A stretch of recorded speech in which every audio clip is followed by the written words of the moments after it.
Me alegra mucho poder acompañarles, aunque sea brevemente, durante estos minutos en que estaré con ustedes, y sobre todo por hacerlo en representación de nuestro querido arzobispo don José María, cuya presencia sin duda esperaban más que la mía.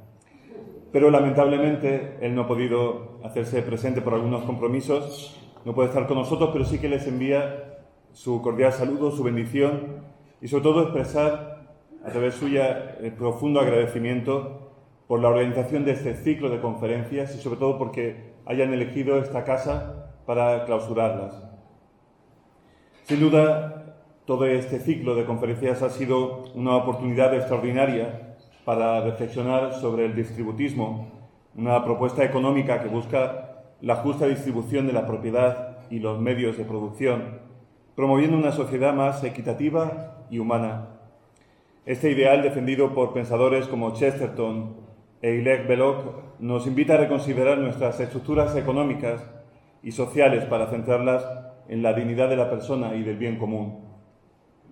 Hoy, en la clausura de estas jornadas, tenemos el honor de contar con la presencia de doña Ana Florido, viuda de don Juan Carlos de Pablos, cuyo legado y compromiso con la difusión de estas ideas sigue inspirándonos.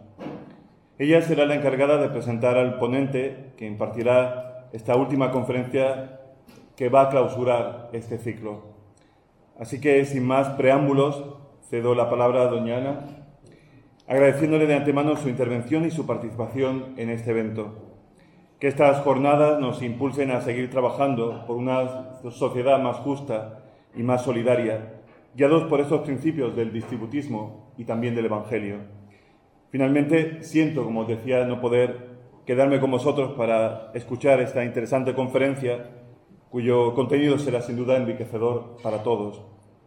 Muchas gracias a cada uno de ustedes por su asistencia y también por su compromiso.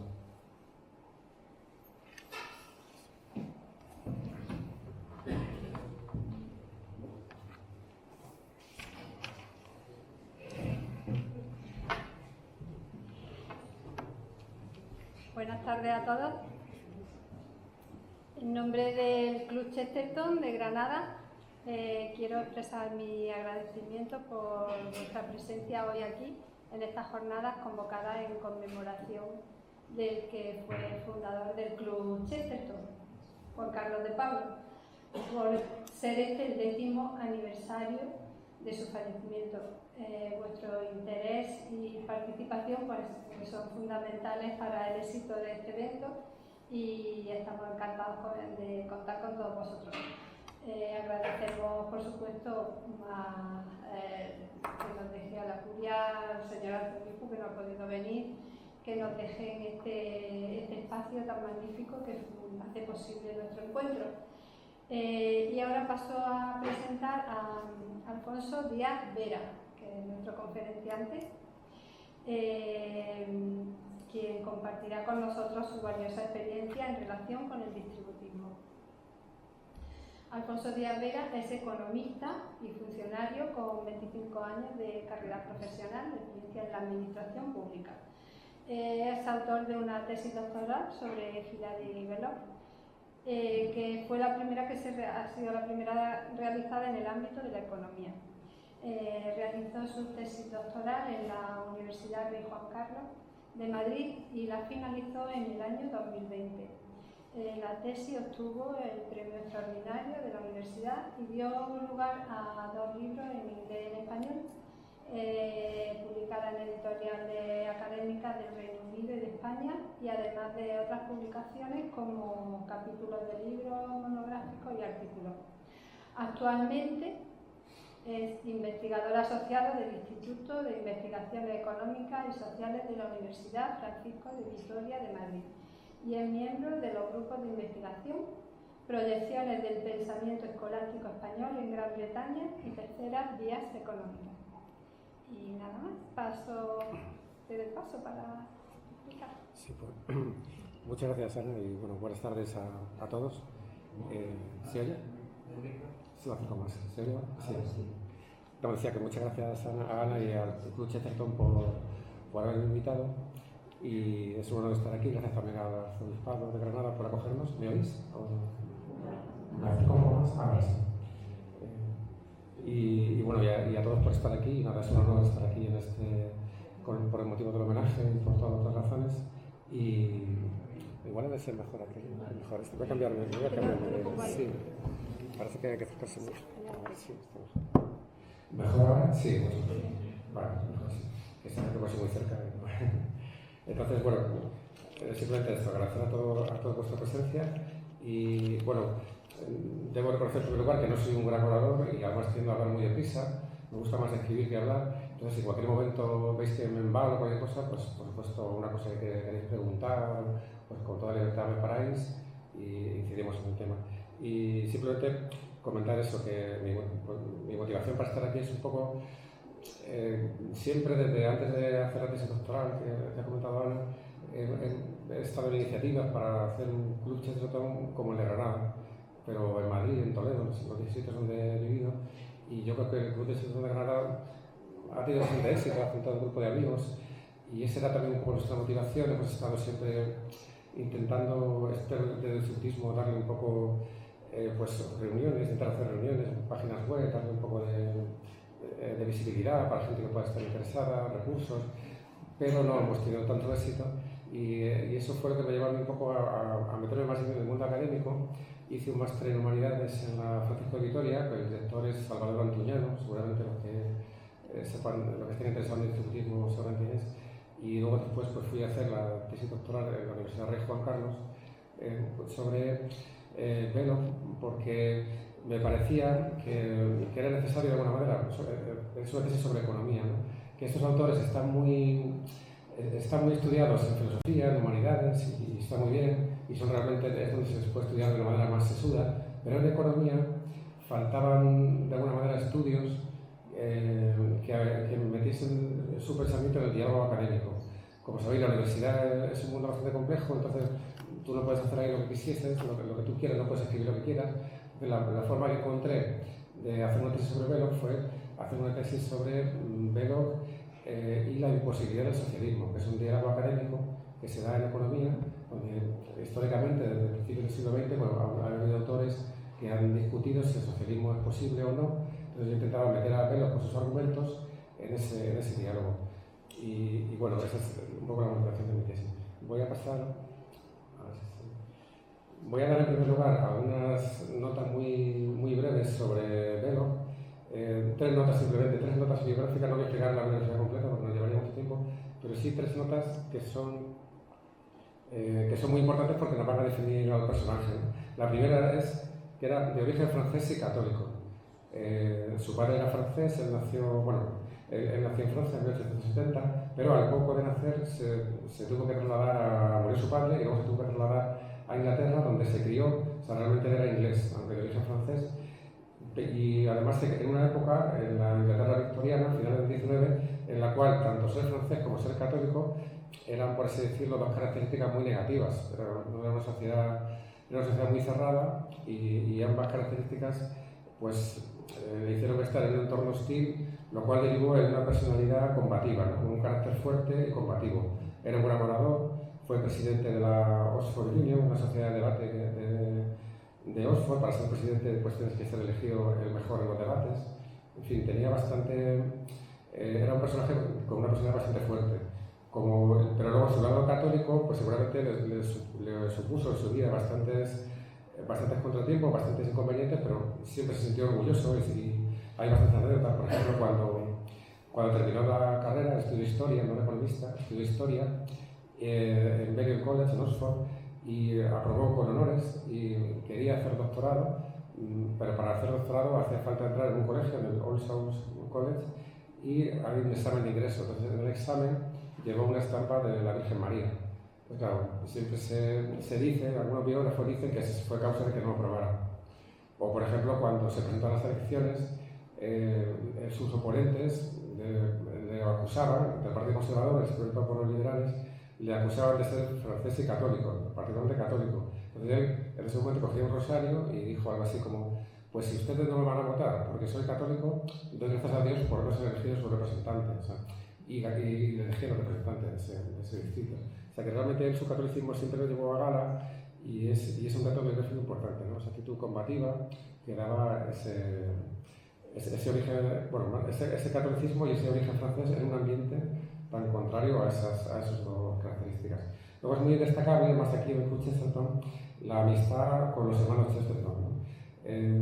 Otra anécdota que puedo contar de cuando se conocieron Gilbert Keith Chesterton y Belloc, Gilbert Keith lo caracterizó de la siguiente forma. Si no recuerdo mal, dijo algo así como: cuando me presentaron a Belloc, me dijeron que ese día estaba bajo de ánimos. Luego descubrí que sus ánimos bajos eran más altos que los ánimos altos de cualquiera.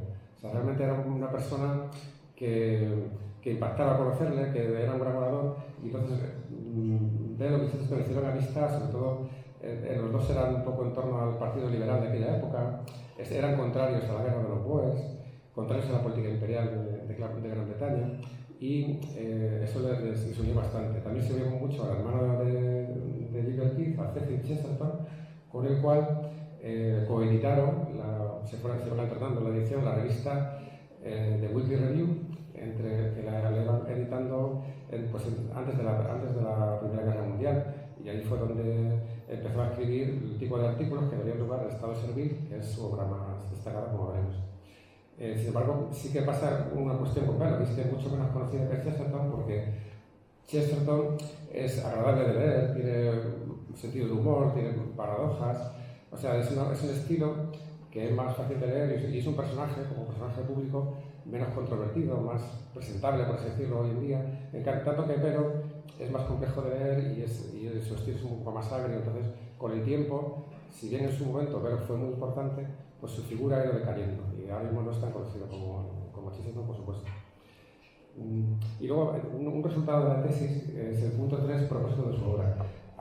Belloc sí es conocido realmente en Inglaterra, pero no tanto por economía, por historia, como le hubiera gustado, sino más bien por otro tipo de obras. Él cultivó todos los géneros, escribió novelas, por ejemplo, empezó a ser famoso por una novela de viajes, que es Camino a Roma, que se vendió bastante bien, empezó a ser famoso y a poder ganarse la vida con la escritura, y también por su poesía, escribió muchos poemas para niños, por ejemplo, Quatrain Letters for Children, luego poemas también un poco más serios, más adultos, pero como comentaba, por así decirlo, hallazgo de la tesis es que entre sus papeles personales, que tuve la suerte, la oportunidad de ir a Oxford y ver unos archivos personales de él, pues quería destacar esta frase que figura aquí, en la que dice, en una carta de agradecimiento a otro autor que le había dedicado un libro, dice que realmente el único tipo de literatura en el que le estaba interesado, aunque haya escrito de muchos tipos, es la económica y la histórica.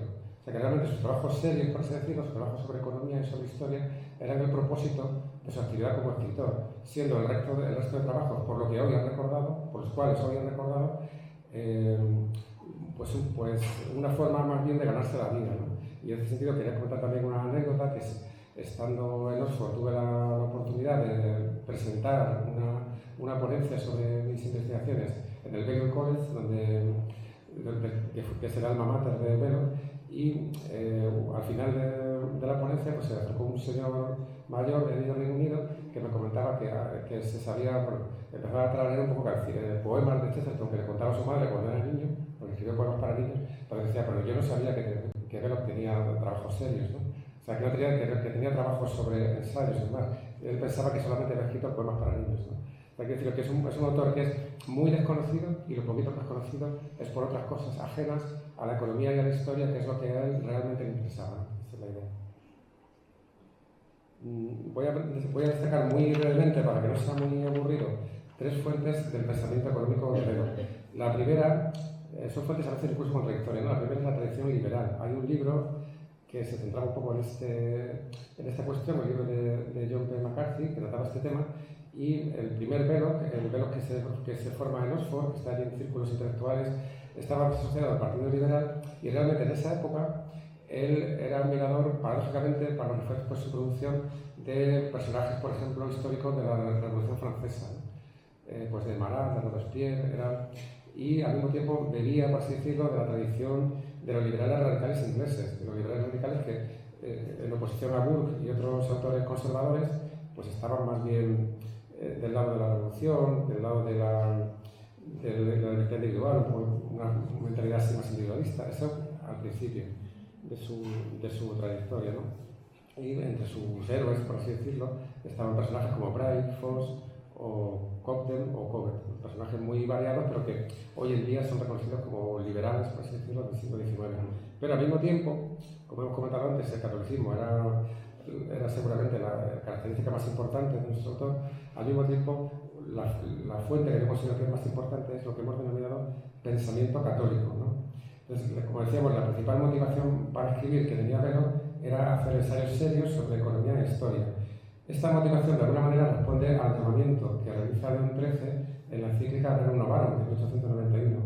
Es una encíclica muy importante y cuenta también con contribución inglesa, porque en la elaboración estuvo el cardenal Manning, que era muy admirado por Belloc y amigo de la familia, de su madre.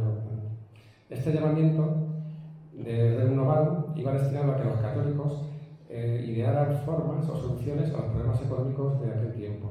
Soluciones que no pasaran ni por la mala situación social que dejaba el capitalismo salvaje, por expresarlo de alguna forma, ni por la inconveniencia, obviamente, del socialismo personal, estatalista, y que estaba en contra pues, de la familia, del cristianismo, de la sociedad, por así decirlo, orgánica y natural. Entonces, estas soluciones pasaban por la restauración de las costumbres cristianas. Entonces, entiendo que Belloc coge este testigo y este testigo es la fuerza impulsora de su obra. También León XIII realizó otro llamamiento en una encíclica menos conocida, que es Aeterni Patris, en el que llamaba a los intelectuales de la época a recuperar la tradición escolástica y concretamente la figura de Santo Tomás de Aquino. Entonces, Belloc también responde a este llamamiento. Realmente su pensamiento económico tiene una clara raíz tomista. Viendo sobre sus papeles personales y su vida, pues puede ver también que en alguna ocasión hizo alguna ponencia en la Universidad de Lovaina sobre economía tomista, que realmente es las referencias que tiene él y el pensamiento que desgrana su obra, pues tiene una clarísima raíz tomista. Hay un artículo de Salvador Antoniano que se llama precisamente así, la raíz tomista del distributismo, que recomiendo también su lectura. Y adicionalmente a esta raíz escolástica y tomista, hay también una raíz que es quizá la principal aportación de mi tesis, que se basa en la segunda escolástica, concretamente en la escuela de Salamanca, tiene que ver con España. Y es que Belloc no solamente conocía a los autores de la escuela de Salamanca, particularmente a un granadino, a Francisco Suárez, no solamente era conocedor de esa tradición, sino que bebía de ella y además la refería en sus obras. Concretamente, Belloc se refería siempre muy respetuosamente a Francisco Suárez y decía que realmente el inventor de las ideas democráticas, que él, como hemos sido también liberal, tenía una tradición de alguna manera favorable a la democracia, pues para él el verdadero autor no era Locke ni Rousseau, era Francisco Suárez. A raíz del pensamiento democrático, el primero que introduce un poco la metáfora del contrato, pero sin ser contractualista, es Francisco Suárez. Eso lo decía literalmente Belloc en algunas de sus obras. También lo mencionaba Chesterton en alguna obra y también incluso hace Chesterton en una obra que tiene de economía de historia de los Estados Unidos. Entonces, eso es muy importante porque ese vínculo entre Suárez, entre la escuela de Salamanca y Belloc, no solamente se da en el hecho de que le cite y que le considere el origen de una teoría democrática conservadora, alternativa al individualismo del contractualismo social, católica, por decirlo en una palabra, sino que además en toda la teoría distributista desprende mucho de la filosofía política de los escolásticos y particularmente del doctor Eximio, ¿no?, de Francisco Suárez. Una tercera fuente de pensamiento que podemos considerar es la experiencia de Belloc como periodista y político. Como decía antes, se presentó a las elecciones, fue miembro del Parlamento durante 4 años y, pese a ser del Partido Liberal, el partido del gobierno, hizo oposición a su gobierno porque era antiimperialista y en ese momento el Partido Liberal estaba cambiando de una tradición liberal, para la redundancia, a una tradición imperialista. Imagínense, hoy en España sería impensable que alguien votara en contra de su partido, ¿no? Pues Belloc era de ese tipo de políticos ingleses que muchas veces, en conciencia, votaba en contra de su partido, particularmente en contra de la importación de trabajadores chinos en Sudáfrica, después de la guerra de los Boers, a la que también se opuso. El gobierno inglés, una política imperialista que tuvo, fue mover trabajadores de unas partes a otras del imperio. Y Belloc vio en eso una forma de esclavitud, con toda la razón. y se opuso en el Parlamento a esas políticas y por supuesto también se opuso a las licencias laws que limitaban el consumo de alcohol, etc. O sea, fue un político que luchaba por las libertades incluso en contra de su partido. Y luego es importante su oposición a las primeras medidas de lo que fueron un poco el armazón, el origen del Estado, de lo que conocemos como Estado de Bienestar, aunque este término no aparece hasta después de la Segunda Guerra Mundial, que fueron la ley del seguro británicas. Él destacó que, a través de este pliego que vemos ahí, el Eyewitness, que dirigía junto con Cecil Chesterton, él destacó que esta política que querían poner en Inglaterra imperial ya la habían puesto los alemanes 30 años antes y había un autor, Eugene Richter, liberal también, que se opuso, era una política bismarckiana imperial, y se opuso porque lo que hacía era obligar al trabajador de alguna forma a trabajar. En el momento que dejaba de trabajar, perdía lo que había ido contribuyendo a esta ley del seguro, un seguro para jubilación, para enfermedad. Entonces era una forma de castigar a los que libremente optaban por no trabajar o por cambiar de trabajo, lo cual lógicamente a Velo pues, le parecía el principio, por así decirlo, de una dictadura. Vamos a ver muy brevemente las 3 obras principales de Velo referidas a la economía. Como hemos dicho, publicó más de 100 libros entre poesía, novela, también muchos de historia militar, está muy interesado en temas militares, pero particularmente los 3 que se refieren a la economía son estos 3 que además marcan 3 épocas de su vida. El primero es el Estado Servil, que publica en 1912, antes de la Primera Guerra Mundial, y que recoge de alguna manera, ahora iremos un poco a una breve explicación. Lo mejor de luego, por supuesto, es leerlo directamente, obviamente, pero bueno, tenemos una breve descripción. Y es una obra que traza ya el pensamiento general de Velo en relación a su interpretación católica de la historia y de la economía. Posteriormente, la Primera Guerra Mundial fue muy traumática para Velo, porque ya antes del conflicto fallece su esposa, le deja solo, digamos, a sus hijos. En el 18 fallece su hijo, que era el primero del arma de aviación, y fallece también su amigo y colaborador, Cecil Chesterton. Entonces eso, pues vemos que después de la Segunda Guerra Mundial, un Velo mucho más amargo, con unas ideas más radicales, y de esa época viene Economics for Helen, que intenta ser una introducción a la economía. Este libro hemos trabajado mucho en la tesis porque tiene conceptos originales y la conclusión que sacamos un poco es como que aquí Velo que intenta actualizar los conceptos tradicionales, escolásticos, católicos, a la economía moderna de su tiempo. Por ejemplo, lo hace con el tema de la usura, ¿no? Si queréis lo comentaremos.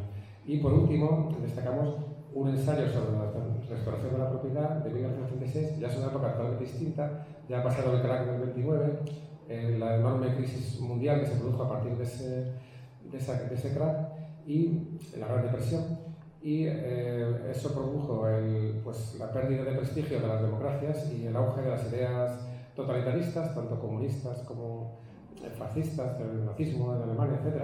Entonces, en ese momento de pérdida de prestigio de esas ideas, pues Velo también tiene, por así decirlo, soluciones, por llamarlo de una forma más autoritarias también, ¿no? Entonces, aquí él expone, en esta tercera obra, busca un poco medidas y soluciones para restaurar la propiedad, o sea, el estado distributivo, que es lo que piensa él que se había deteriorado. Y vamos explicando muy brevemente la primera de las obras, el Estado Servil, vamos a intentar trazar lo que es la idea general de su pensamiento. Vamos a leer literalmente un artículo de Velo en el que él mismo resume su obra. Dice Velo que el Estado Servil trata de que la civilización europea descansó durante innumerables siglos en el trabajo obligatorio para la mayoría en beneficio de unos pocos. O sea que las sociedades paganas, anteriores al cristianismo, la economía se movía, el trabajo era fundamentalmente de mano de obra esclava. La esclavitud en el mundo pagano fue la institución generalizada y nunca cuestionada. Incluso, por ejemplo, en el caso de Aristóteles, yo recuerdo que había un profesor de filosofía que siempre nos decía que no entendía cómo Aristóteles, siendo tan inteligente, aprobaba la esclavitud. Y realmente podemos ver en su política cómo hace un elogio de la esclavitud como una institución natural. Quiere decir que para el hombre pagano la esclavitud no solamente era algo habitual y normal, sino que además era el motor, por así decirlo, de la economía pagana. Sigue diciendo Velo, que esta disposición cambió lentamente bajo la influencia de la Iglesia Católica hasta que casi se alcanzó un estado en el que todos eran libres y propietarios. Como sabemos, el cristianismo no triunfó fue, por así decirlo, de abajo a arriba, no de arriba a abajo. La gente empezó a convertirse y también era un ejemplo, siguiendo el ejemplo de los primeros cristianos, pues fue expandiéndose y luego después ya pasó de la persecución a la preponderancia en la sociedad, ¿no? Entonces, poco a poco, no cambiando la ley y pronto derogando la esclavitud, sino muy poco a poco, el cristianismo hizo que la gente entre sí se empezase a tratar mejor y la institución esclavista, el no servir, fue decayendo. De un proceso lento que pasaba por las villas romanas, con muchas formas de distintas formas de esclavitud, ya menos acentuadas, más orientadas a lo mejor el apego a la tierra, más que al propietario, hasta que ya se alcanza en la Baja Edad Media un estado en el que, nos dice Velo, ya la gente es libre y propietaria. Para él es muy importante este vínculo entre libertad y propiedad.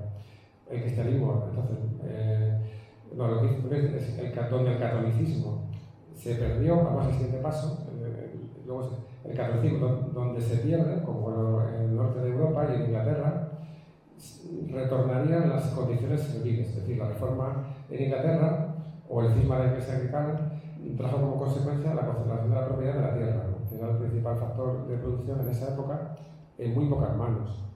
Se expropiaron los bienes de la Iglesia, pero también se expropiaron tierras comunales, no solo bienes de la Iglesia, en un proceso que duró muchos siglos, ¿no? Desde Enrique VIII hasta el siglo XVIII, los siglos II. Entonces, esto fue un proceso de concentración de la propiedad. O sea, él lo ve desde el punto de vista económico, él ve la reforma o el cisma de Inglaterra como una forma de volver en cierto modo a la concentración de la propiedad que caracterizaba el paganismo. Después sigue diciendo que el capitalismo desarrollado en Inglaterra protestante no era sino un paso hasta el establecimiento de la servidumbre. O sea, Velo defendió que no fueron los avances técnicos los que dieron lugar al tipo de capitalismo predominante en la Inglaterra de la primera revolución industrial a la segunda, caracterizado por unas deplorables condiciones sociales, por unas malas condiciones sociales, sino que fue la concentración de la propiedad. De no haber habido previamente una concentración de la propiedad tan elevada, las innovaciones técnicas hubieran dado lugar a un progreso, nos dice Velo, igualmente, pero mucho más lento. Más lento, pero también más humano, eso que no se quiere decir. Y luego continúa, y que mediante muchas leyes y proyectos nos hemos preparado ya para el trabajo obligatorio. Aquí hace referencia a lo que hemos comentado antes, la ley del seguro, que a imitación del caso alemán, pues establece unos beneficios sociales para el trabajador, pero condiciona la obtención de esos beneficios a la obligación de trabajar. Y sobre todo, lo que era más preocupante para Velo, distingue legalmente dos tipos de ciudadanos, con diferentes obligaciones y derechos. Con cuatro leyes romanas distinguían entre el ciudadano libre y el esclavo. Entonces, lo más importante de esto es que Velo que establece una interdependencia entre la libertad individual de las personas y su acceso a la propiedad concretamente de los medios de producción. Es decir, a ser capaz de ganarse la vida por uno mismo, a ser capaz de ganarte la vida por ti mismo, pues eso te permite, pues a la hora de votar a quien tú quieras, o a la hora de participar en política, de la forma que sea, según el sistema político, pues te permite ser libre, por así decirlo, políticamente, ¿no? Entonces, la sociedad en su tiempo para él estaba en una deriva en la cual se iba, de alguna manera, a una erosión de la libertad y a una restauración de la institución servil.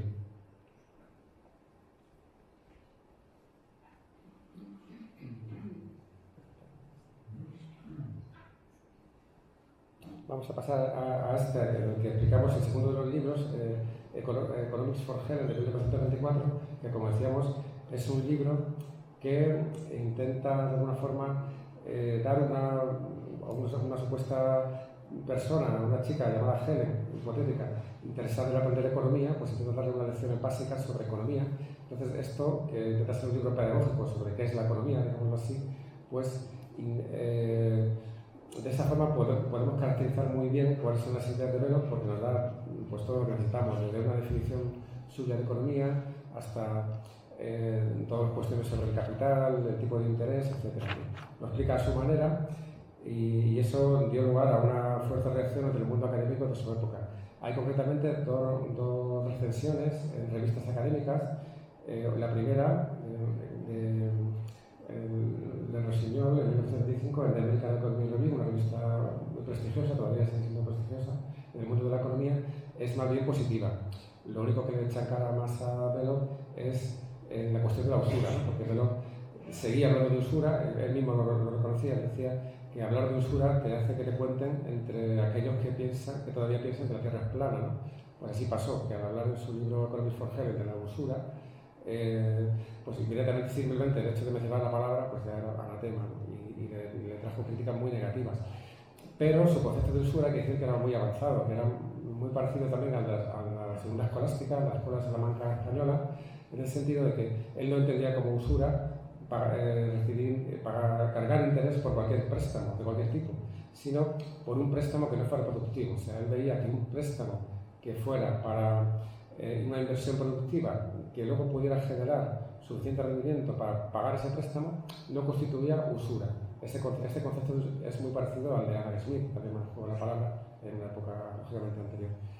Y la segunda reflexión fue más negativa, fue por una profesora de economía que se llamaba Helen Reina, y era bastante más negativa en todos los aspectos. Pero quería destacar porque una de las, como comentamos al principio un poco, una de las cosas que me ha motivado más a estudiar Belloc ha sido ver que la economía que se hace en nuestro tiempo no da soluciones, por así decirlo, no responde, no explica los fenómenos. Por ejemplo, en relación con la crisis financiera, pues antes de la crisis, ninguno de los trabajos que se hacían en economía fue capaz de preverlo. Los únicos que dieron alguna señal de alarma alguna vez pues fueron artículos en los que se aludía a cuestiones morales, a cómo se pueden dar créditos sin ninguna garantía, ¿no? Pero la macroeconomía en general, la econometría, los modelos de equilibrio en general estaban dando siempre crecimiento y no eran capaces de prever la crisis. Cuando la crisis se produjo, tampoco eran capaces de saber qué estaba pasando. De hecho,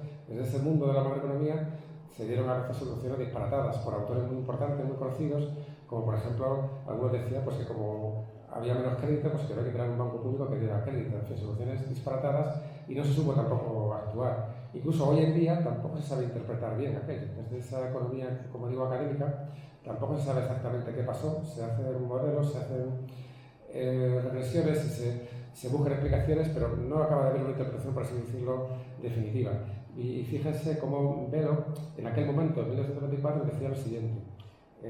Decía, en su libro, venía a decir que llegaría un momento en el que los banqueros darían dinero a los hombres de negocios sin ninguna garantía, porque la situación monetaria, no quiero tampoco extenderme mucho en cuestiones muy técnicas, pero la situación monetaria y crediticia daría lugar a que tuvieran un incentivo para ello. Y la señora Reina le dice que le gustaría, que imagina que cualquier joven empresario escribiría al señor Belloc para preguntarle cuáles son esos banqueros que dan dinero sin ninguna garantía. O sea, lo que en 1974 parecía un disparate, nosotros lo hemos visto históricamente en nuestra economía. Hemos visto cómo los bancos daban dinero sin garantía y esta es una de las muchas cosas en las que Hilary Belloc ha sido profético, ¿no? Bueno, quería pasar muy brevemente a explicar el lugar de Belloc en la historia del pensamiento económico. Como esta cuestión es un poco más, no vamos tampoco muy bien de tiempo, lo voy a pasar muy por encima. Simplemente comentar que Belloc, como decimos, fue licenciado en Historia, diríamos ahora, fue historiador, escribió muchos libros de historia, tenía mucho prestigio, pero económicamente bebió en su formación de la economía clásica. Sin embargo, al tener también una raíz escolástica, católica, no cometió el error de muchos clásicos y neoclásicos de caer en una teoría objetiva del valor. Aquí hemos puesto dos líneas, tradición subjetivista y tradición objetivista, y dos autores, Schumpeter y Rothbard, que son historiadores del pensamiento económico, que nos dicen que la tradición subjetivista empezó con la escolástica, con la escuela de Salamanca particularmente, y que la economía clásica, los economistas clásicos, pues sobre todo Ricardo y Marx y un poco Smith, cometieron un error muy grande con la teoría del valor. Querían encontrar un valor objetivo, sacaron una teoría del valor trabajo, y eso fue un paso atrás respecto al subjetivismo que tenían los escolásticos. Esto dicen Schumpeter y Rothbard, que no tienen nada que ver con España y no tienen ninguna razón para elogiar a sus autores. Sin embargo, en ambos libros de historia del pensamiento económico pues lo citan, ¿no? Entonces, Belloc no cometió ese error, aunque se había criado en la tradición clásica, no cometió ese error de clásicos y neoclásicos, y siempre fue muy subjetivista. En ese sentido, se parece más a la escuela austríaca o a los ordoliberales, siendo obviamente muy diferente a la escuela austríaca porque la escuela austríaca pues, tiene un planteamiento, una antropología, por así decirlo, individualista, en tanto que la de Belo que es católica. Pero en este aspecto particularmente sí que encontramos un parecido en la metodología de la economía. Vamos más adelante. Vamos a dar 3 notas muy sencillas. Si voy muy deprisa o alguna cosa no se entiende o algo, me podéis parar cuando queráis. Voy a dar 3 notas más sencillas y más, espero que didácticas, ¿no? De lo que es y lo que no es el distributismo. 3 cosas que no es el distributismo. En primer lugar, no es algo nuevo. La palabra distributismo viene de la obra del Estado servil y de trabajos anteriores de Belo, en la que él habla del Estado distributivo, que es el Estado que había antes de la reforma, un Estado en el que la gente era propietaria de los medios de producción y por eso era libre, por así decirlo. Y esta palabra, al propio Belo y a Chesterton les pareció muy desafortunada, es una palabra bastante fea, ¿no? Distributism en inglés. Ellos mismos dijeron que era una palabra fea, pero que la adoptaban en tanto no surgiera una mejor. Y nunca surgió una mejor y ahora mismo seguimos hablando de distributismo para caracterizar este pensamiento. Entonces, no es algo nuevo, en el sentido de que lo que, como hemos visto en la interpretación histórica de Belo, lo que pretende realmente es volver a un estado de las cosas anterior que ya existió, en el cual se daba una propiedad repartida para la mayor parte de la ciudadanía, por así decirlo, de las personas, de las familias, no se llama un término mejor, es decir, que el ciudadano medio, igual que el ciudadano medio de la sociedad pagana era esclavo, pues que el ciudadano medio de la sociedad bajo medieval y de la sociedad ideal que quería Belo y Chesterton sería el pequeño propietario. El pequeño propietario porque, claro, si todos son propietarios, pues no tendría para acumular mucho. Entonces, no es algo nuevo.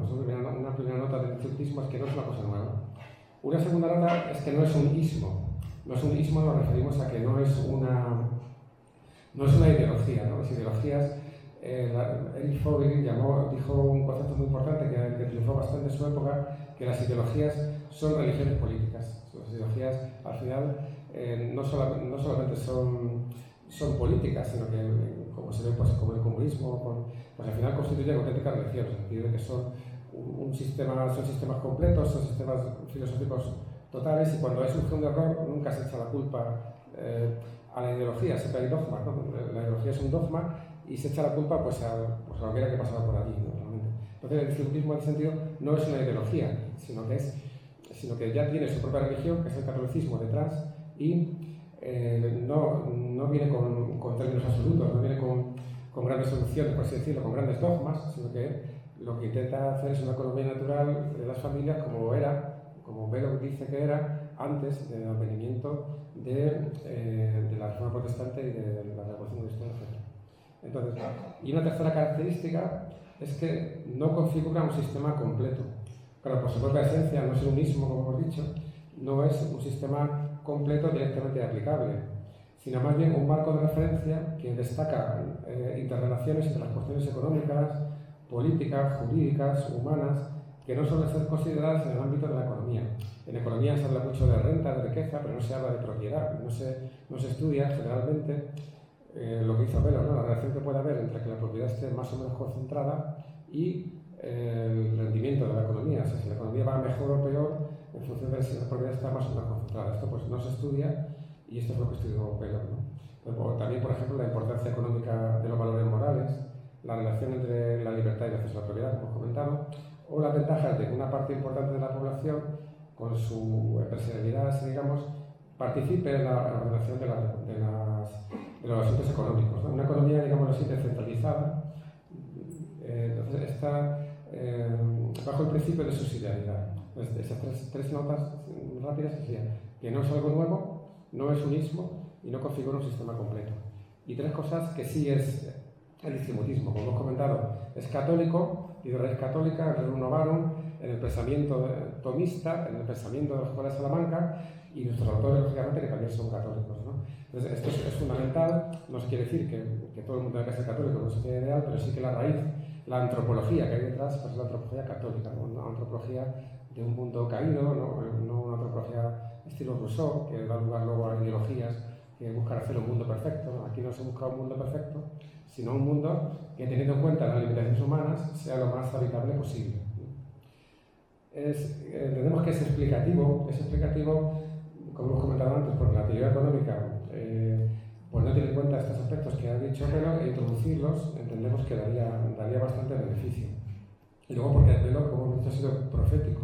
Hemos visto el tema de la crisis financiera, de los créditos que se van sin garantía, por ejemplo, pero también esta extraña convergencia que vemos hoy en día entre el capitalismo globalista y el socialismo, que para la gente que hemos vivido en la Guerra Fría resultaría extraña, chocante, y sin embargo vemos que se ha dado, pues para Velo no hubiera sido una sorpresa, porque Velo ya afirmaba que la gran empresa, la empresa oligopolista, y el gran gobierno, el gran Estado, van de la mano y son amigos porque tienen intereses comunes. Entonces, una economía como la que hay ahora mismo en China, con un Estado muy fuerte, totalitario, y con empresas oligopolistas, pues que para nosotros parece un poco una cosa extraña, ¿no?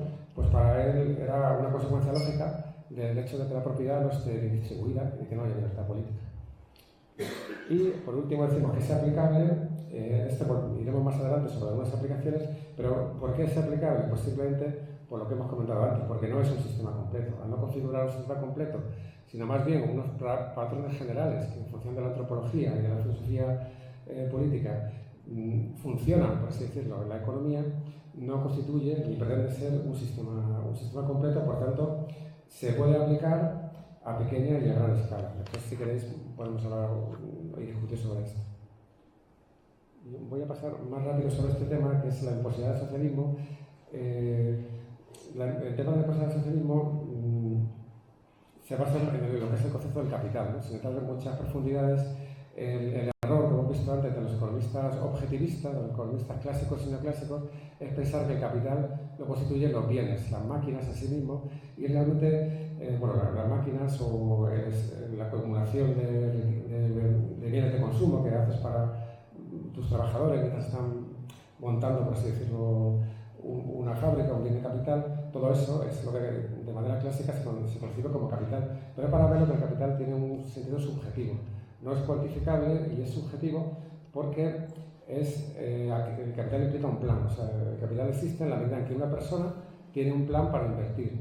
Si hay una fábrica pero nadie quiere hacer nada con ella, eso no es capital. En cambio, si una persona o varias tienen un proyecto en relación con unos bienes a los que pueden acceder y tienen un plan para intervenir en la economía y generar riqueza, eso convierte al bien en capital, de alguna manera. Entonces, ¿por qué es imposible el socialismo para Velo? Pues porque el colectivismo impide la acumulación de capital. Y además lo hace, para acumular capital se precisa, esto lo dice un economista no senior, renunciar al consumo presente, o sea, una excelencia de consumo presente en favor del consumo futuro. Y si ese consumo, en una sociedad en la que la propiedad estuviera distribuida, es la misma persona la que renuncia. Yo renuncio a consumir ahora y con eso acumulo y consumiré más después. Pero en un Estado centralizado, socialista, por así decirlo, esto es coactivo. Y además hay una disociación entre quien planea y quien tiene que abstenerse de consumir. Y eso es violencia y totalitarismo, realmente. O sea, porque el Estado tiene un plan para invertir y hace que los ciudadanos se tengan que abstener del consumo presente. Y sobre todo porque al hacer esto, al ser el Estado que determina dónde hay que invertir y qué hay que hacer, pues se pierde, por así decirlo, toda la empresarialidad, la creatividad de los ciudadanos de aquí, de las personas, ¿no? Realmente distribuir la propiedad no solo tiene un sentido de dar a la gente libertad económica, sino sobre todo de que la gente con su creatividad, con su originalidad, con su empresarialidad, es la palabra que solemos usar, de alguna manera contribuya y cree nuevas soluciones para los problemas que hay, ¿no? Cree nuevas soluciones, y esto solo se puede hacer si las personas están realmente en la economía, aunque sea a pequeña escala, aunque sea con una tienda, con hostelería, en negocios pequeños, pero ese trabajo que personal no se puede sustituir nunca por las frías órdenes de un representante del Estado, ¿no? Lo que dice, pero lo que quería resaltar aquí es que esta aplicación que es económica, muy rápida que hemos hecho, a su vez se sustenta en otros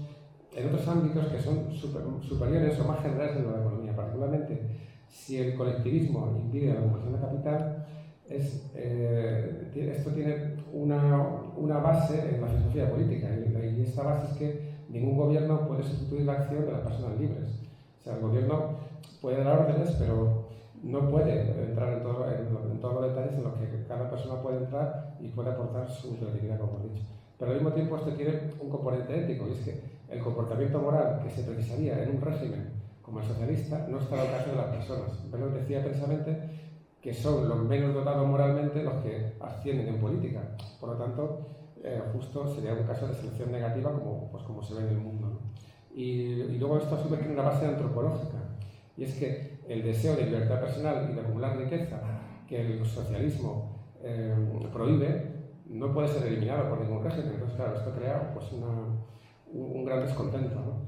Pero al mismo tiempo todo esto se sustenta al final en la teología, y es que el colectivismo de alguna manera es una ideología, como hemos comentado antes, como ha dicho este autor que mencionaba antes, Fogelin, es una religión política, y en realidad lo que es una rebelión, Belloc ya lo llama falsa filosofía, una rebelión que tiene una connotación herética y gnóstica, es querer hacer un mundo perfecto sin esperar a la segunda venida de Cristo, digámoslo así, ¿no? Es querer hacer ya aquí en la tierra un mundo perfecto, algo que en la teología católica obviamente pues no está fuera de lugar, pero que a través del protestantismo, particularmente del calvinismo, pues se fue entrando en la sociedad esta idea de crear, sobre todo a partir de la antropología de Rousseau, del buen salvaje, esta idea de que un mundo perfecto es posible, y esta falsa filosofía es lo que da lugar a las ideologías y a los errores, particularmente al error del comunismo, ¿no? Aquí nos referimos tanto a la planificación económica centralizada, pues el comunismo, pues el nazismo, ¿no? Pero al error este de querer planificarlo todo centralmente, que al final siempre acaba en desastre y sobre todo en sufrimiento para la gente, ¿no?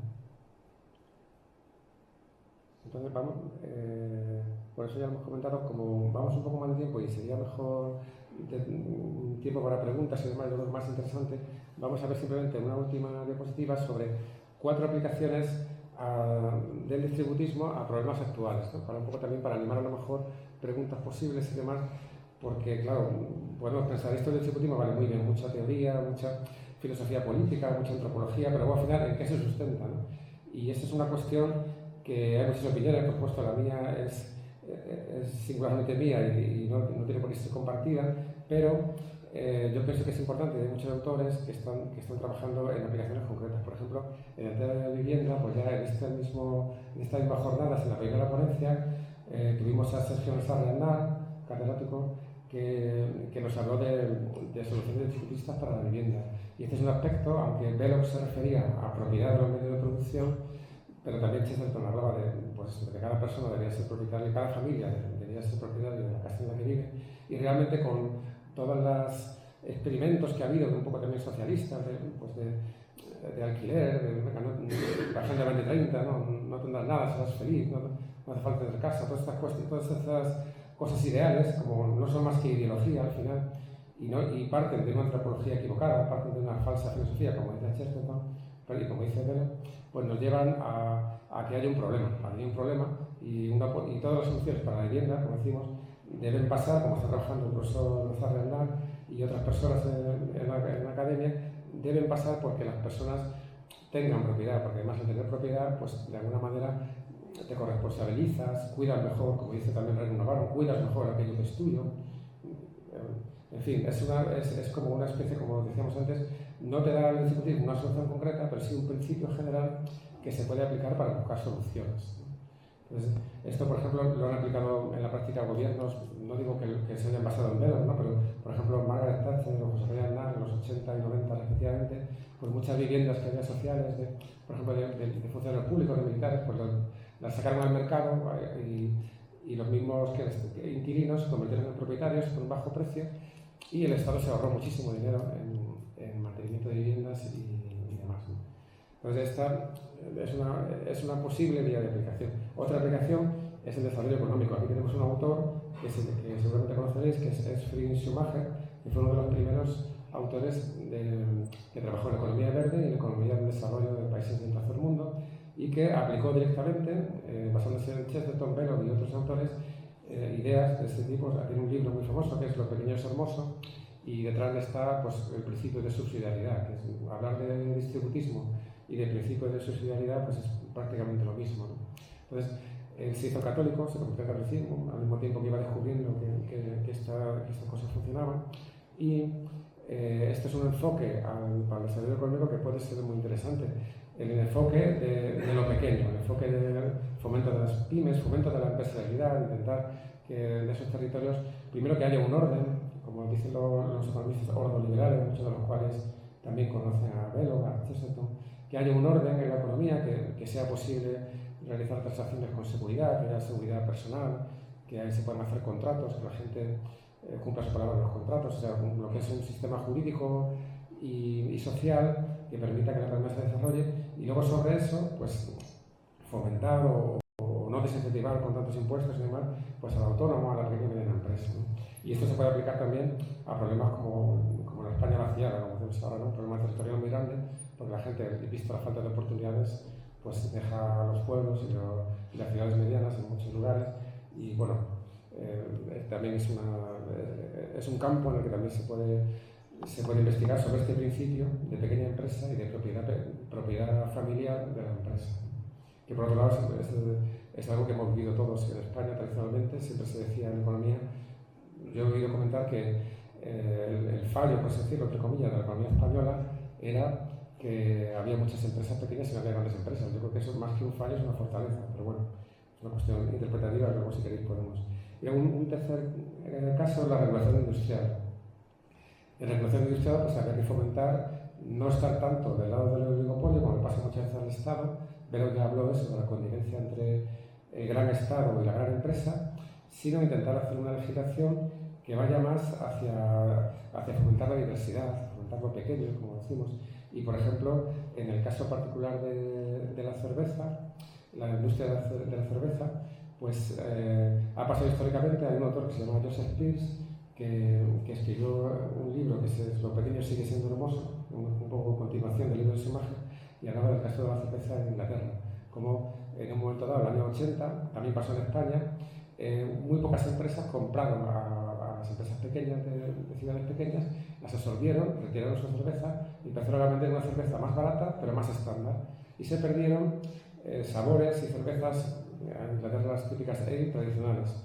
Y entonces un grupo de consumidores creó una asociación que se llama CAMRA, Campaign for Real Ale, que buscaba fomentar eso, pues fomentar mediante guías, mediante actividades de divulgación, que los aficionados a la cerveza frecuentaran aquellos lugares, aquellos empresarios que se atrevían a poner una pequeña cervecería. Y con eso empezó a funcionar en los 90 y surgió todo este movimiento que hoy se conoce como cerveza artesanal, pero bueno, que ha derivado también otras cosas. Y esta fue una forma también de ganarle la partida, por así decirlo, a esa industria oligopolista concentrada en pocas manos y que de alguna manera estaba, no solamente era mala en el sentido de la propiedad, sino incluso estaba haciendo que se perdieran las tradiciones, la tradición de una buena cerveza que para un inglés es muy importante.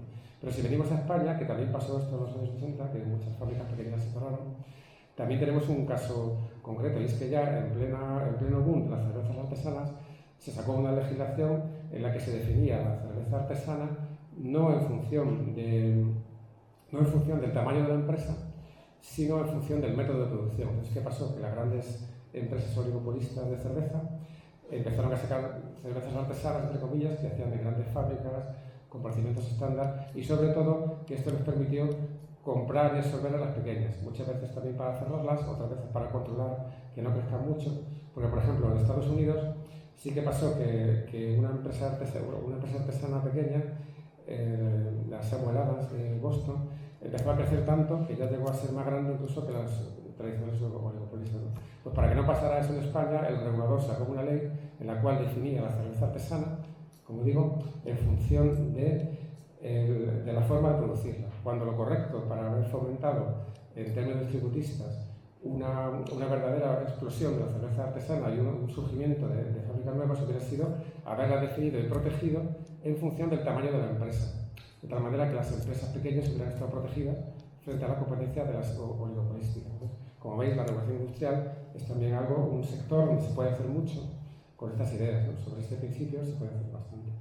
Y otra cuestión es la sostenibilidad del estado del bienestar. Como hemos dicho, Belloc se opuso a los primeros pasos del estado del bienestar. Yo creo que hoy en día esto sería bastante impopular, pero sí que es verdad que hay modelos de gestión que se pueden, ideas distributistas, por decirlo, sobre este principio de fomento de lo pequeño que se pueden incorporar. Por ejemplo, hay lugares donde la medicina, vamos a ver en España, por ejemplo, que los médicos hoy en día pues, son funcionarios, trabajan en hospitales, están en sindicatos, son un gran grupo, por así decirlo, de presión, pero en el pasado, en otras sociedades, a veces el médico era también un poco empresario, era el que mismo tenía su consulta, tenía sus... Bueno, todavía pasa en algunas especialidades, ¿no? Hay mucha gente. Tenía su propio personal que pagaba y luego recibía, en función de a quién atendía del sistema de seguro, pues un dinero, ¿no? De alguna manera la idea es que la gestión, la microgestión, que tú seas propietario de lo tuyo y lo gestiones, funciona mejor y ahorra respecto a la macrogestión, o sea, la gestión a través de grandes instituciones, de grandes hospitales y grandes plantillas, ¿no? Lógicamente habrá ámbitos, particularmente sanitarios, en los que sea más eficiente lo grande, pero explorar también un hueco para la eficiencia basada en que cada uno gestione su negocio, pues tiene también utilidad.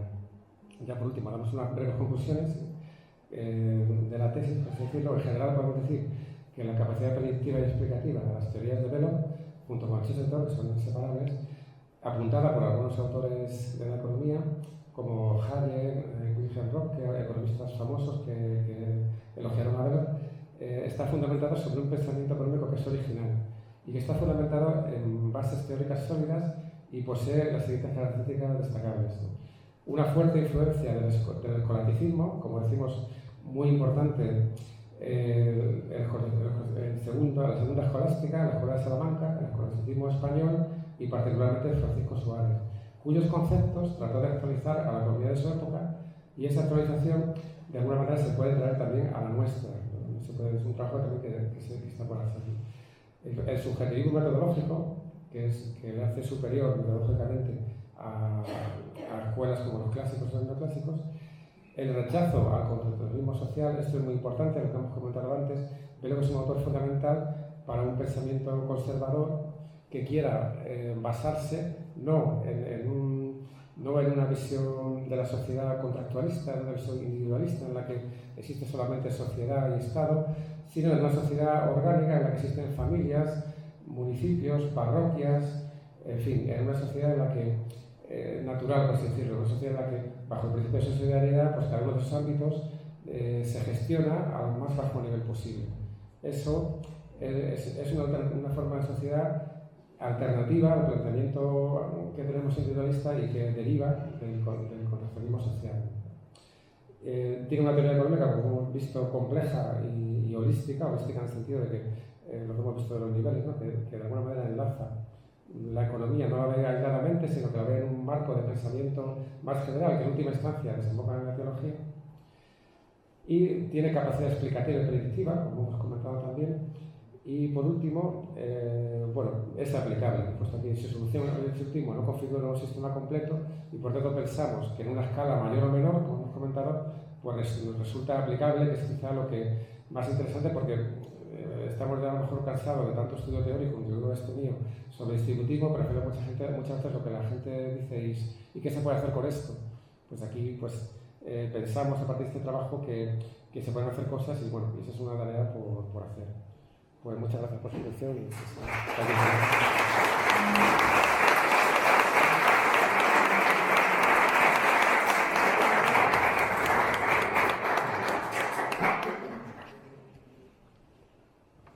Si alguien quiere preguntar, comentar. Sí, no, sobre todo lo último que ha dicho, se llama la preguntando, pero bueno, lo último que ha dicho, y mucha teoría, mucho escrito, pero en la práctica, bueno, te llama en la práctica hay algo que se puede decir, mira, esto es distributivo, esta empresa funciona con valores distributistas. En la práctica en España, aquí en el siglo XXI, hay algo que sea tangible, que se pueda ver, que se pueda conocer. Ejemplo de empresa distributista o un ejemplo de Bueno, yo creo que en general, como decía antes, España tiene una tradición de pequeña empresa familiar que en sí misma ya es distributista. Así, lo que dice Velo es que el distributismo no es un invento nuevo, que de pronto no es lo de siempre, es lo católico de siempre. Aquí en España hemos tenido la suerte de que no hemos tenido reforma protestante y teníamos un pozo de pequeñas empresas familiares que mis profesores de economía decían que era una debilidad, pero que desde el punto de vista de Velo y el mío también sí tiene una importancia, es una fortaleza, claramente. Es una fortaleza porque se está viendo que cuando esto se desmorona, el territorio se vacía y todo va peor. Entonces, yo creo que cualquier empresa familiar en sí misma, cualquier empresa familiar que aplique unos valores también católicos, unos valores, por así decirlo, tradicionales, una forma de afrontar el negocio honesta, que no quiera tanto ganar dinero a cualquier precio y comerse al rival, sino que tenga de alguna manera un sustrato ahí de esta mentalidad, pues es un ejemplo del distributismo. Luego, en España ha habido una historia también del corporativismo social. Bueno, hemos dicho que Rerum Novarum introdujo, fue por así decirlo, la marca de salida del distributismo, de hacer un pensamiento católico, pero luego a los 40 años se publicó precisamente el 40º año, en el que ya se destaca mucho la cuestión del corporativismo social. En España tenemos una tradición de crédito corporativo, de Montes de Piedad, también del sindicalismo católico, histórico, que yo creo que Especies también conoce y de alguna manera rescatar, ¿no? Y eso también es un ejemplo de distributismo. A lo mejor los que hacían eso no conocían a Velo, no habían leído nunca a Chesterton, pero es que no hace falta, porque simplemente es, según ellos mismos, según Velo y Chesterton, es recuperar lo que era una forma de economía orgánica, natural y de acorde con la sociedad y con el principio de subsidiariedad. Y luego hay una cuestión que yo creo que es tú, Miguel, seguramente por eso, que es el cooperativismo, que el cooperativismo también lógicamente tiene algo distributista, porque el mismo Velo afrontaba que cuando había que hacer grandes inversiones se podía ir a la forma de cooperativa. Pero también corre un riesgo, y es que una empresa cooperativa o una empresa pequeña, aunque no sea cooperativa, puede crecer tanto que ya llega un punto en el cual no sea, por así decirlo... Bueno, sí, por ejemplo, una empresa como Mondragón ha pasado de ser una cooperativa, ha ido creciendo y muy bien por ellos, y se ha convertido en una multinacional. Entonces ya cuando es... Y por ejemplo, tenemos un ejemplo por los supermercados, estos que tenían una cadena de supermercados muy grande. Entonces, claro, al final ese modelo realmente, si no se diferencia, por ejemplo, lo distributista no sería tener un gran supermercado que sea una cooperativa, lo distributista sería tener muchas tiendas. Entonces, si vía cooperativa lo que haces es crear una multinacional, pues al final es un poco más de lo mismo, es mi opinión. Pero bueno, hay también pues hay bastantes autores que tienen que sí que piensan que Mondragón particularmente es un ejemplo de distributismo, pero bueno, yo creo que mi opinión personal es esa, que bueno, siguiendo a Velo, yo creo que lo que Velo proponía no eran grandes empresas cooperativas, que la cooperativa era una solución siguiendo la subsidiariedad cuando no había más remedio, porque por ejemplo en cosas como la distribución comercial pues no es necesario un cadena de supermercados, por así decirlo, para Velo. Vamos, otra cosa es que lógicamente los tiempos cambian, yo mismo voy al supermercado, lógicamente, todos compramos en supermercados, es decir, que también una cosa es el ideal y otra la práctica, ¿no? Pero que el ideal veloquiano, por así decirlo, sería más bien muchas empresas pequeñas. Y la solución cooperativa quedaría más bien, según él, para aquellos casos en los que no es posible, por ejemplo, una fábrica no más grande, en los que no es posible para una persona sola. Y otro, ya es que, por ejemplo, Sada dice lo define claramente, entiendo yo, el distributismo como una tercera vía. ¿Usted lo definiría tan claramente como una tercera vía? Porque hay parte de autores que dicen que sí, que una alternativa completa, total, sí, viable, y otros que no lo ven como tercera vía en sí, sino como aspectos puntuales que pueden ser matizados dentro del sistema capitalista o dentro del sistema comunista o socialista. Yo creo que la cuestión de los sistemas surge sobre todo a partir de la Guerra Fría, ¿no? Esa confrontación, por así decirlo, entre lo que se conocía como capitalismo y comunismo, ¿no? La Unión Soviética, Estados Unidos, eso. Todos tenemos un poco lo que estábamos en aquella época, como uso de razón, digámoslo así, pues todos tenemos un poco esa mentalidad, y de ahí surgió la idea de tercera vía, ¿no? De ahí surge el nombre de tercera vía, como diciendo, pues ni esto ni esto. También se llamó tercera vía al socialismo yugoslavo, por ejemplo. Pero mi interpretación, lo que pienso yo realmente no importa mucho.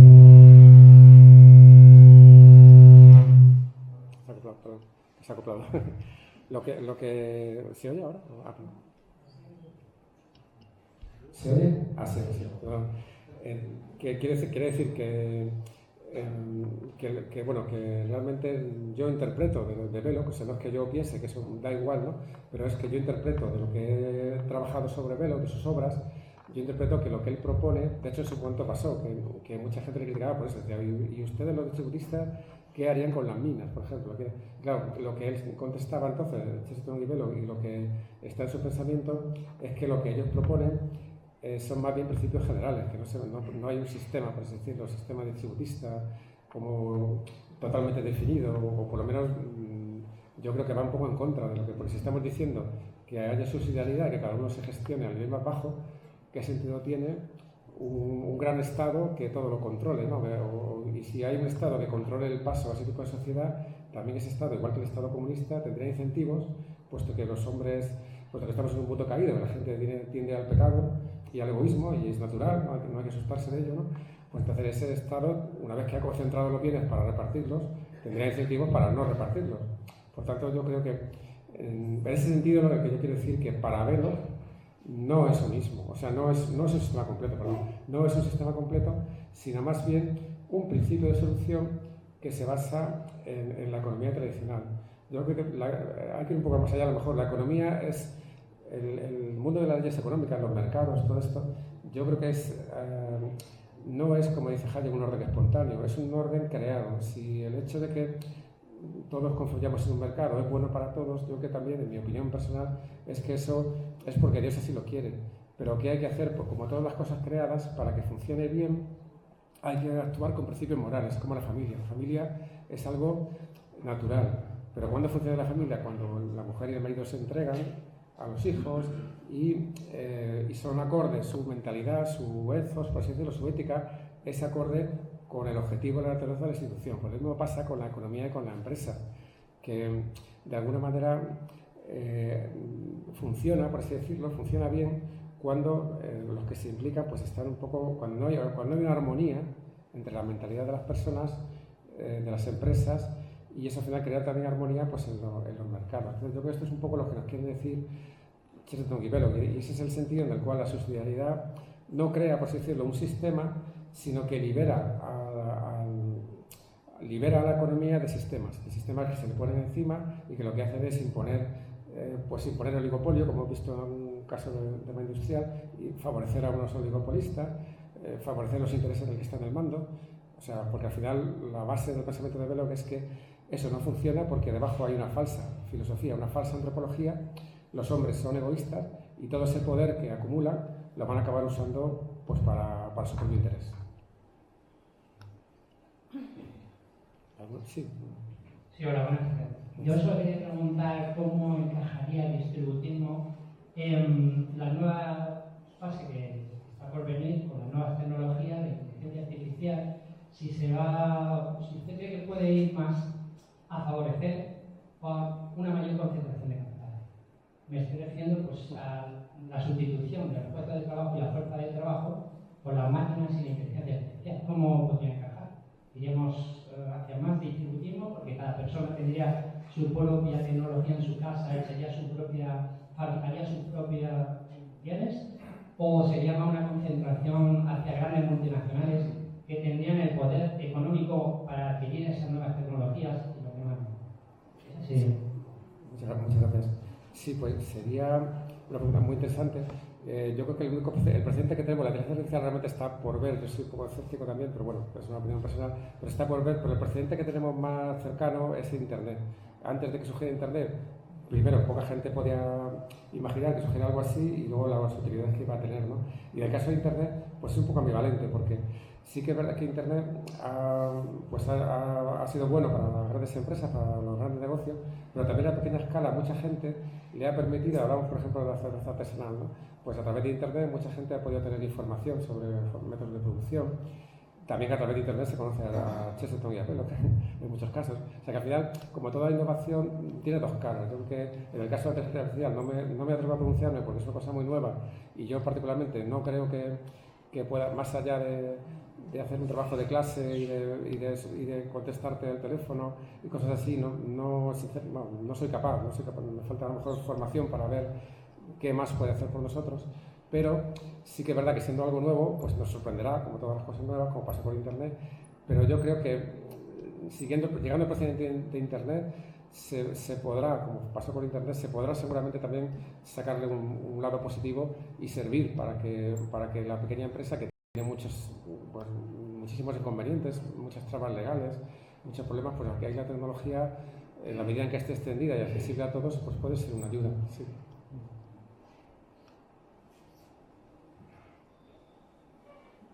Buenas tardes, gracias. Bueno, tenía que hablar conmigo de que habla rápido, pero Pido perdón. solo quería hacer una pequeña pregunta, pues que suscita reflexión relativo al concepto de esclavitud que ha pilotado varias veces esta tarde. Pues bueno, había un autor que era comunista, Domenico Lo Zurdo, no sé si se conoce, que hablaba, hacía casi una genealogía del capitalismo y el liberalismo con la esclavitud, ¿no? Y lo relacionaba completamente. Y a mí me suscitaba la inquietud sobre un tema tan actual como la migración ilegal y la postura que puede tener el distributismo, porque en el coloquio que tuvimos en el Colegio Mayor Albaicín hubo un comentario, creo que muy desafortunado, pero que es muy común en la sociedad, que decía que bueno, los inmigrantes ilegales al final vienen a hacer trabajos que nadie de los nacionales quiere hacer, pero claro, se entiende que el trabajo siempre tiene que hacerse con dignidad, con una serie de derechos, y no, pues bueno, legalizamos la esclavitud y Santa Fácil. Entonces yo creo que el distributismo también puede tener una explicación para eso, una postura sobre eso, y quizá enlace también con esa crítica que hacía Rayo al Estado de bienestar incipiente, ¿no? Que empezaba en Rusia con Bismarck y que luego, pues, como ese gran Estado, ese Estado paternalista, pues si hay alguna reflexión sobre eso. Sí, muchas gracias, muy interesante la pregunta. Pues sí, realmente, como he comentado, tanto Velos como Chesterton fueron muy sensibles. Creo que he comentado el caso de la importación de mano de obra china a Sudáfrica para trabajar en las minas después de la guerra de los Boers. Pues fallecieron muchos hombres, lógicamente, como en toda guerra, en Sudáfrica, tanto ingleses como los Boers, los extranjeros holandeses, estos que había allí. Y faltaba mano de obra en las minas y se importó mano de obra de China. Y lógicamente, el distributismo no surge como una idea para la economía, sino surge sobre todo como una visión antropología y humana cristiana, y ya sabemos que, lógicamente, y católica particularmente, ya sabemos que los católicos pues nos distinguimos de otras secciones del cristianismo por nuestro universalismo. Se ve, por ejemplo, en el tema de la colonización, ¿no? Como los españoles, pues en América tenemos más el mestizaje, o sea, solemos considerar a todo el mundo como una persona, ¿no? El buen cristiano, el buen católico, pues tiene esa visión. Entonces, claro, la esclavitud obviamente pues es malo en todos los sentidos, ¿no? Entonces, yo creo que el hecho de que haya trabajos aquí disponibles que nadie está dispuesto a hacer y venga gente de fuera a hacerlo, si no es trabajo obligatorio en sí mismo, no debería ser un problema para Velos. Lo que estoy tratando de pensar, ¿no?